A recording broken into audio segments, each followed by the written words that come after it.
வெளியெல்லாம் நட்டாச்சு, 25 அடி 25 அடி நடுறீங்க. தண்ணி இனிமேலாம் பாய்ச்சறதெல்லாம் கூடாது. சொட்டு நீர் தான் வழி. தயவு செய்து சொட்டு நீர் இல்லாம இனிமே யாரும் தென்னந்தோப்பை உருவாக்காதீங்க. ஏன்னா தண்ணி பத்துறது இல்ல. தண்ணி ஒரு தடவை போய் பாஞ்சு வர்றதுல என்ன ஆகும் யோசிச்சு பாருங்க. வாய்க்கால விட்டோம்னா என்ன ஆகும்? வாய்க்கால் குடிக்கும், போயிட்டு வர்றதுக்குள்ள எவ்வளவு சீப்பேஜ்ல வேஸ்ட், அவ்வளவு தண்ணியுமே வேஸ்ட், நமக்கு பிரயோஜனம் இல்லை. சொட்டு நீர்ல நீங்க கொடுத்தீங்கன்னா ஒரு நாளைக்கு சராசரியா 65 லிட்டர் கொடுத்தாவே போதும். அதே சமயத்துல நீங்க வாய்க்கால பாய்ச்சினீங்கன்னா ஒரு நாளைக்கு 120 லிட்டர் தேவை. வாய்க்கால கொண்டு போய் பாய்ச்சினாலும் சரி. என்னன்னா சொட்டு நீர்னா இப்ப நான் இதே 10 வருஷத்துக்கு முன்னாடி சொட்டு நீரை பத்தி பேசினா நிறைய பேசணும். இப்ப நான் அதிகமா பேச வேண்டியதில்லை. ஏன்னா சொட்டு நீர்னா சொட்டு நீர் சொட்டு சொட்டா விழுந்தாலும் தென்னை காய்க்குமா அப்படின்னு கேட்டவங்க நானே பாத்திருக்கேன்.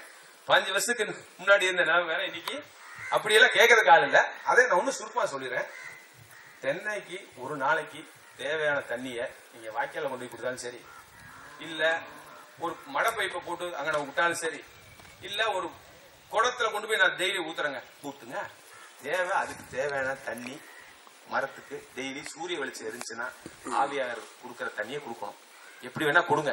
ஆனா எப்படி முடியுங்கிற பாயிண்ட் தான் நான் வரேன். எப்படி கொடுக்க முடியும்? இன்னைக்கு இருக்கிற தண்ணிக்கு டெய்லி குடத்தை ஊத்த முடியுமா?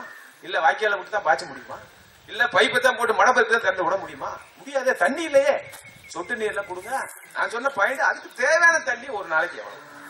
நடைமுறையில நீங்க பாய்ச்சினீங்கன்னா 120 லிட்டர் கொண்டு போய் சொட்டு சொட்டா விட்டா அதை எடுத்துக்கூடிய அளவு வெறும் 60 லிட்டர். இந்த 60 லிட்டருக்கு 60 லிட்டர் மிச்சமாகுதா?